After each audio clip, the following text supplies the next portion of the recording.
Rev up your engines!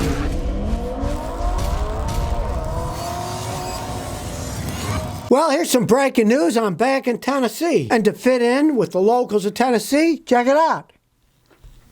I'm missing a tooth. Well, you got to fit into where you're living. But actually, you can't blame the people of Tennessee. You have to blame the Canadians, because in this little container is my hockey tooth. Yes, 47 years ago, this tooth was knocked out and this was put in. Well, it finally fell out, so I'm waiting to go to the dentist. So in the meantime, I guess I'll head for those hills of Tennessee. But in that vein, I'm back to Tennessee, so people want to make appointments, feel free to contact me. Set up a time. Monday through Friday, figure out your problems, maybe check out a vehicle you're looking at. If you want to learn a few things about cars, feel free to set up an appointment. I'm going to be here for like the next 3.5, 4 months or so, so feel free to contact me.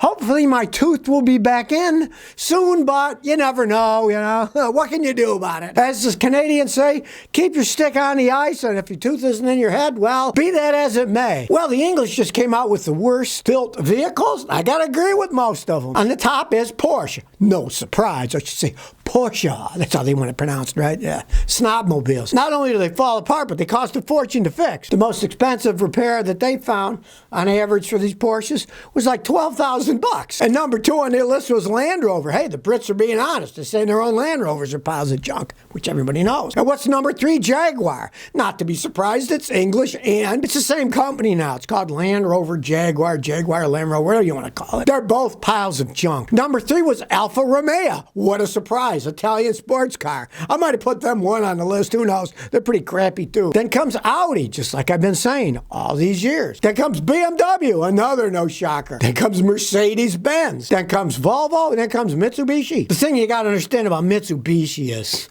it's kind of misleading, because Mitsubishi, their major owners are now Nissan. So a bunch of the Mitsubishis that you buy are just rebadged Nissans. You're not buying a Mitsubishi a lot of the times. You're buying a rebadged Nissan, which of course can be a pile of crap. Do a little research before you buy a car, and if I were you, don't buy any of them on this list. I agree with the Brits. Hey, the Brits are being honest here. Number 2 and number 3 is the worst vehicles were their own vehicles, Land Rover and Jaguar. So, hey, kudos to the Brits for telling the truth. Well, Hertz has agreed to pay $168 million to the people that they falsely accused of stealing vehicles. People would rent the vehicles, and Hertz would say the vehicle was stolen, and it either made a mistake or in the past it was stolen, and they didn't clear it off their register. So even though they rented people cars, they still had it on their computer as being stolen. You'd think on their computer it would have said, hey, this car was reported as stolen. You're now renting to somebody else. Clear it. No, but they just didn't. And a bunch of people got arrested. Now, this comes down to 364 claims that were in the suit. So the average person in that suit got $461,000. Not a bad deal. Can't say I want to be thrown in jail or stuff, but if I was remunerated $461,000, maybe I wouldn't care. But here's what they say. There's always a catch to this crap, right?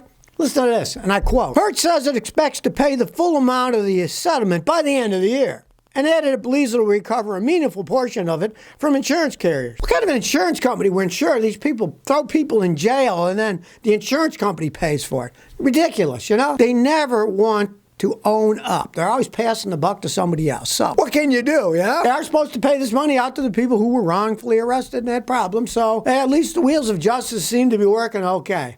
If anyone out there is part of the settlement, you actually get your money, please contact me. I'd like to see what actually happens in the real world, not in the legal world where there's all kinds of mumbo-jumbo going on. Well, here's an interesting one. It turns out that less than 25% of the GM dealers are on board with putting chargers in their dealerships to charge electric cars that anybody can use. They want to improve the charging facilities, right? Ford, half the dealers have already gone into it at the Ford dealers, but GM dealers, they're not really into it. Now, what does this mean to you and me? Well, here's the problem. You get a car, it's electric, you got to charge it somewhere, right? There aren't enough charging stations. So they're saying, well, we'll put them in at our dealerships, right? But it's a double catch there. One, the dealerships are only open a certain period of time. And of course, they're always booked up. So what do you show up and they say, well, a week from Tuesday, you can charge your car, But to even top that off, they're only talking about level 2 chargers at these dealerships, right? Not the fast chargers like the Tesla fast chargers and the Electrify America fast chargers. These are level 2 chargers. You're bringing it in and it's almost out and you want to charge it up full.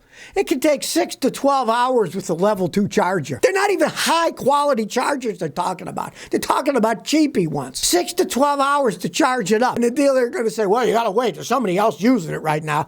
Could you imagine the mess of taking your car to a dealer to get it charged up with a slow level charger? The only thing slower than that is a level 1, which would be plugging it in the wall here with 110 volts. And that would take days to charge the thing up. I mean, the whole thing is a joke being perpetuated on the American public. Don't fall for it. Even the Chevy dealers don't seem to be falling for it. Well, you see, 1,000 Ford salary workers retired early after they got a pension warning from Ford. Ford's telling them, well, the interest rates are going up, so if you take a cash buyout, you're going to get 20 to 25% less in the future because of high interest rates, right? And for a lot of these people, that would be a loss of from $100,000 to $125,000 in their lump payment, which tells me something interesting. Back when I was young, companies had pensions. They were invested in very conservative investments, right? Well, in this case, Ford is borrowing money to pay the pension people off, and they're saying, hey, the interest rates are going up, you better retire now. So 1,000 people did retire early because they thought, well, if I retire next year, I might lose even more money. And I always love the baloney that the companies give. Marisa Bradley, as Ford spokesman, says, we congratulate all Ford employees who have chosen to retire this year. They're basically trying to get rid of people, right? And they're saying, hey, take what you can now, it'll be less in the future because the interest rates are going up. They didn't bother to explain how the system works, right? They're just going about it the wrong way. I saw this all over history for decades. Companies that are having problems, and Ford has problems with quality control, right? Instead of thinking, gee, let's fix these problems, they start laying people off. I saw companies do that for decades, and it would actually make their stock go up because it looks like they're making more money because they're paying less money to people because they're laying people off or people to take an early retirement. Then on the bottom line, it looks like they're a more profitable company. Of course, it didn't fix their quality control, which is the ultimate thing. They're building bad vehicles, and they're having problems with them. Don't fix that. Just fire people so we can look like we make more money on the stock market. I've seen so many companies doing, guess what? Most of them now are either out of business or they're worth practically nothing. You have to fix the problems that you have in your business, not just lay people off. And let's face the facts. If you've got people and you got problems and you start firing more people, doesn't that kind of lead to more problems? To me, it doesn't make any sense, but these corporations, hey, they live in another world of just pure profit. Obviously, they're not going about the right way. They're just firing people and warning them, you better retire now because there'll be less money in the future. Well, if you're waiting a long time to get your Maverick Hybrid, you are not alone because here is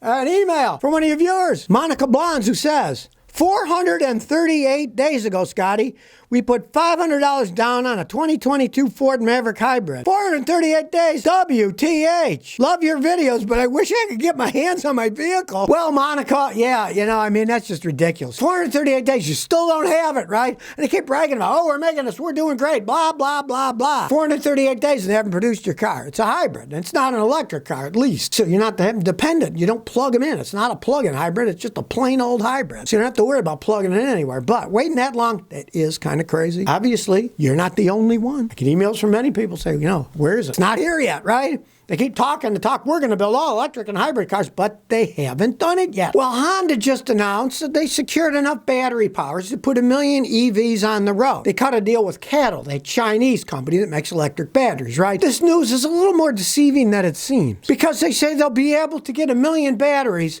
from CATL by 2027. Okay, that's 5 years from now. Lots of things can happen between now and 5 years from now. A lot of this electric car stuff is total nonsense. They're trying to push people into buying them. The deal seems that China made with Honda, and Honda's made with China, is a lot of it's going to be sold in China. The Chinese, of course, they can electrify faster than most people because it's a communist country. They can tell the people what they have to do. In our country here, at least so far, we're able to do what we want to do.